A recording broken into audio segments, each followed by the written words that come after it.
Bagaimana kabar kalian hari ini? Miss berharap kalian tetap sehat, tetap semangat, dan tentunya tetap dalam keadaan penuh sukacita karena kalian berada di tengah-tengah keluarga yang penuh dengan damai sejahtera, selalu dibimbing oleh orang tua, dan tentunya dibimbing oleh Bapak Ibu guru secara online. Miss berharap kalian tetap punya rasa tanggung jawab dalam mengerjakan setiap tugas yang Bapak Ibu guru berikan melalui jaringan daring ya. Miss berharap kalian selalu mengerjakan apa yang diberikan, tugas yang diberikan tepat waktu dan mengusahakan hasil yang maksimal. Baiklah, hari ini kita akan belajar bahasa Indonesia tetap dalam bab yang sama, bab 1 yang subbab bagian B. Masih sama seperti pembelajaran sebelumnya, kita masih menjelaskan isi teks deskripsi.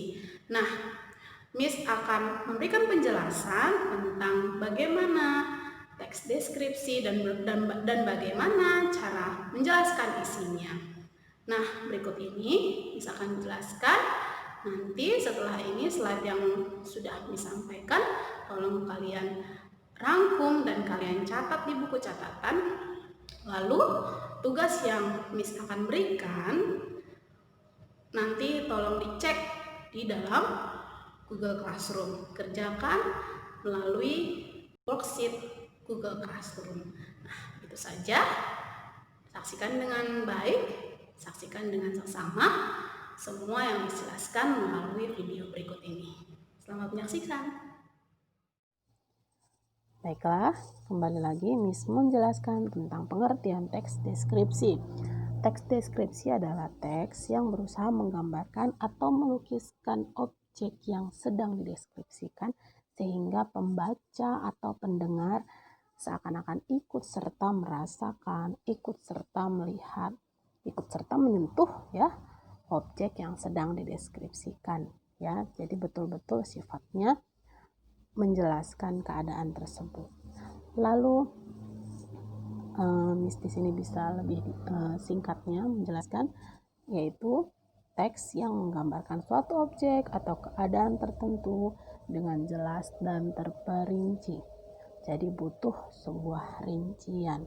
Rinciannya itu terkandung di dalam kalimat penjelas ataupun kalimat rincian. Nanti Miss akan jelaskan secara detail ya nak. Jadi kalian harus bedakan teks deskripsi, perbedaannya dengan teks yang lainnya. Beda dengan teks argumentasi, beda dengan teks narasi, beda dengan teks eksposisi, beda juga dengan teks argumentasi. Miss yakin di SD kalian sudah pernah mendapatkannya. Jadi untuk kelas 7 ini, di awal pembelajaran ini, kita secara spesifik membahas tentang teks deskripsi. Nah, Miss mau mengklasifikasikan jenis-jenis ataupun contoh-contoh teks deskripsi biasanya terdiri dari beberapa poin. Biasanya menjelaskan tentang alam, hewan atau tumbuhan, ciri, sifat, atau karakter seseorang. Kalau alam contohnya Gunung Merapi, Danau Rawapening, Danau Ranau, Danau Toba, hutan bakau, hutan belantara, ya, itu kalau tentang alam. Hewan atau tumbuhan misalnya tentang kucing, kemudian anjing, harimau, lalu buah durian gitu. Nah, kalau ciri atau sifat misalnya kita menjelaskan tentang pekerja keras, sifat pekerja keras seseorang, kemudian pekerja sosial, tentang kehidupan dia, kemudian tentang profesional muda, misalnya tentang profil seseorang yang dijuluki profesional muda, itu ya dideskripsikan. Contohnya seperti itu. Nah, sekarang Miss mau mengingatkan kembali tentang pemetaan isi. Pemetaan isi ini sudah dijelaskan waktu itu. Tujuannya sangat penting dalam teks deskripsi dalam pembelajaran ini. Tujuannya supaya kita bisa dengan mudah mengidentifikasi isi teks tersebut. Ya, misalnya Miss nanti meminta kalian untuk jelaskan isi teks deskripsi berjudul Kantin Sekolahku. Nah, supaya mudah kita buat peta konsepnya atau kita buat pemetaan isinya. Caranya bagaimana? Caranya kalian pastinya menentukan ide pokok dan juga menentukan kalimat penjelasnya ataupun kalimat rinciannya. Kalian tentukan, lalu kalian buat dalam bentuk skema seperti pohon faktor ya, seperti pohon faktor kalau dalam pelajaran matematika. Jadi dibuat cabang-cabang tapi ke samping ajarkannya, boleh juga ke bawah, boleh seperti ada di buku cetak ya. Di buku cetak itu ada di halaman 5, itu boleh dia bentuknya tersusun ke bawah, boleh juga tersusun ke samping. Nah, kalian rinci ide pokok atau kalimat utama. Memang beda ya nak, jadi kalimat utama itu mengandung ide pokok ada di dalam kalimat utama. Lalu nanti bagian-bagian yang berisi penjelasan itu disebut kalimat penjelas atau kalimat rincian. Kalimat penjelas atau kalimat rincian itu tujuannya untuk merinci, menjelaskan ide pokok yang ada di dalam kalimat utama. Kalimat utama itu bisa di awal, bisa di akhir, bisa di tengah, bisa di keseluruhan isi teks. Nah, ini contohnya. Kalian masih bisa membuka contohnya di halaman 7, judulnya Kantin Sekolahku. Miss ulang kembali cara membuat peta konsepnya. Kantin sekolahku terdiri dari 3 paragraf ya. Paragraf pertama, ide pokoknya atau intinya adalah tentang pelayanan kebutuhan konsumsi siswa. Jadi fungsi kantin sekolahku yaitu melayani kebutuhan konsumsi siswa. Nah, nanti secara detailnya kalian buat di cabang berikutnya. Kalau paragraf kedua, intinya tentang lokasi kantin tersebut. Sementara paragraf ketiga, intinya tentang keadaan kantin tersebut ya. Ini adalah cabang-cabang pertama yang berisi ide pokok ataupun inti dari tiap paragraf, poin-poinnya, kalimat utamanya yang kita lihat ya. Setelah kalimat utamanya kita temukan, barulah kita bisa menentukan poin-poin ini, bisa menentukan ide pokok ini ya. Jadi pertama kalian temukan kalimat utama, dari situ kalian ringkas sehingga menjadi ide pokok, baru kalian tuangkan dalam cabang pertama ini. Nanti di cabang berikutnya kalian isi dengan penjelasnya atau kalimat penjelasnya atau kalimat rinciannya, itu pun disingkat saja, tidak usah ditulis semua ya. Contohnya seperti ini, tak pernah sepi saat istirahat, itu ada dalam paragraf 1, menjelaskan tentang pelayanan kantin sekolah ini ya. Kemudian kalau untuk lokasi diperjelas tentang letaknya, ada di bagian tengah sekolah, ada di sisi sebelah utara. Ini adalah penjelas tentang lokasi dari teks kantin sekolahku. Kemudian selain letaknya ada juga tentang penamaan nama kantinnya. Ternyata menggunakan nama bunga. Dikatakan dalam teks tersebut ada mawar, ada melati, ada alamanda ya. Dijelaskan di situ nama-namanya menggunakan nama-nama bunga. Lalu untuk paragraf ketiga, rinciannya dari keadaan yaitu makanannya tertutup plastik sehingga aman dari penyakit, aman dari debu atau kotoran. Lalu selain itu juga tentang aroma makanan yang khas. Jadi artinya dijelaskan bahwa makanan itu tadi yang ada di kantin selain sehat juga memang dikatakan menggugah selera. Jadi orang yang menciumnya tertarik untuk membeli dan memakannya, begitu. Inilah peta konsep dari teks kantin sekolahku halaman 7. Jadi kalian bisa baca kembali halaman 7-nya, lalu kalian bandingkan dengan peta konsepnya, lalu kalian pahami sehingga kalian benar-benar memahami, oh seperti ini toh peta konsep, oh seperti ini toh pemetaan isi. Oke? Jadi kalian boleh latihan menggunakan teks yang lain yang ada di buku cetak ini, atau kalian menggunakan buku-buku lainnya belajar untuk membuat peta konsep. Misi yakin pelajaran lain pun sering kalian nantinya akan diminta untuk membuat peta konsep. Nah, tadi Miss membahas tentang kalimat rincian ataupun kalimat penjelas.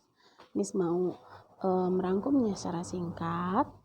Kalimat rincian itu adalah kalimat yang berisi informasi atau rincian detail yang menjelaskan kalimat utama, ya. Jadi kalimat utama tadi kamu tentukan dulu. Kalimat utama itu apa? Kalimat yang paling penting dalam teks tersebut, dalam paragraf tersebut, ya. Jadi dalam kalimat utama itu memang terkandung ide pokoknya. Lalu bagian-bagian yang hanya menjelaskan itu disebut dengan kalimat rincian atau kalimat penjelas. Paham anak-anak? Nah, Miss juga akan menambahkan di sini catatan buat kalian. Tolong dicatat di buku catatan ya. Jadi hari ini kalian bisa mencatat tentang peta konsep, kalian bisa mencatat tentang kalimat rincian atau kalimat penjelas. Ciri-ciri kalimat rincian ataupun ciri-ciri kalimat penjelas bisa akan jelaskan. Yaitu yang pertama, bersifat khusus dan merupakan detail dari kalimat utama itu cirinya. Jadi lebih khusus. Kalau kalimat utama itu kan lebih umum, nak, ya. Kalau ini lebih khusus, artinya lebih detail daripada kalimat utama. Kemudian yang kedua, mendukung kalimat utama dia sifatnya. Dia mendukung ataupun menopang, menjelaskan saja. Sifatnya hanya untuk menjelaskan kalimat utama atau menjelaskan ide pokoknya. Kemudian tidak bisa berdiri sendiri, ya. Karena apa? Karena dia hanya menjelaskan, sedangkan yang dijelaskan kalau tidak disebutkan akan membuat bingung orang yang mendengarkannya. Kemudian yang keempat dan kelima juga kalian catat ya. Nah, sekarang ini ada contohnya, yaitu ruang sekolah kami terletak di tepi jalan raya.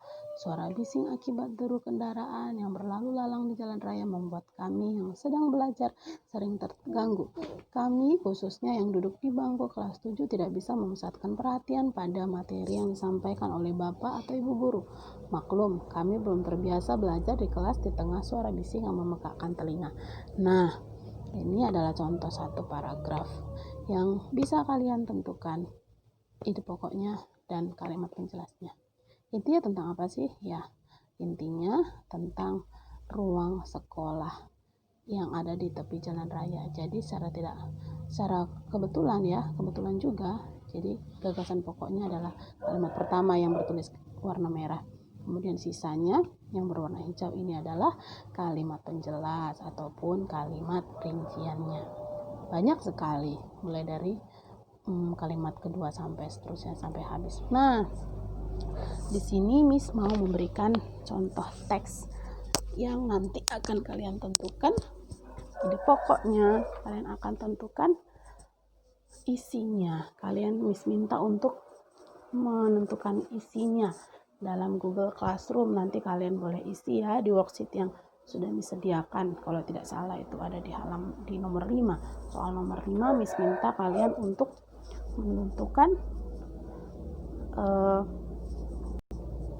isinya.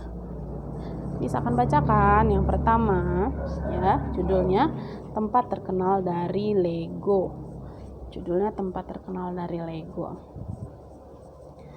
Nah, kalian nanti baca, boleh dibaca ulang dan Miss akan bacakan. Di Skotlandia, Inggris, ada pameran unik dari Lego. Kepingan-kepingan mainan itu dibentuk menjadi peristiwa, pemandangan, dan tempat terkenal di dunia. Oke, kalian boleh baca kembali, Miss tunggu.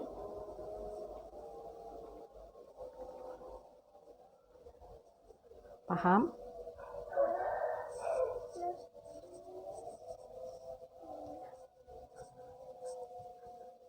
Oke, contohnya stadion tempat digelarnya Olimpiade London, balap sepeda, Tour de France, dan juga Big Ben di kota London. Bahkan ada pula susunan Lego yang menceritakan pernikahan Pangeran William dan Kate Middleton.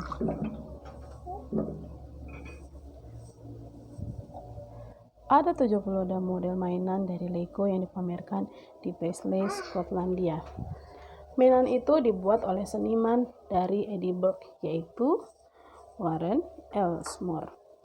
Ia membuatnya untuk digunakan dalam pekerjaan di bidang IT. Warren memerlukan waktu selama 2 tahun untuk membuat 72 model mainan itu. Ya, Miss tunggu kalian baca kembali. Sudah?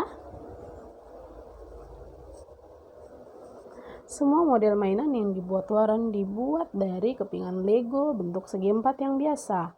Ia menyatukannya tanpa menggunakan lem. Warren juga pernah harus melakukan kunjungan dahulu ke tempat benda yang akan dibuatnya dari Lego.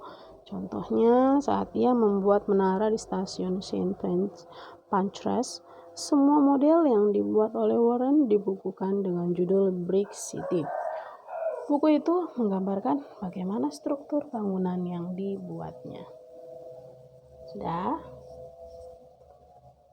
Nah, nanti kalian tentukan ya ide pokoknya setiap paragraf. Bagaimana? Sudah jelas? Baiklah, setelah ini Miss minta kalian untuk mengerjakan tugas dengan baik. Yang pertama, rangkum materinya. Yang kedua, kerjakan soal di Google Classroom. Selamat mengerjakan.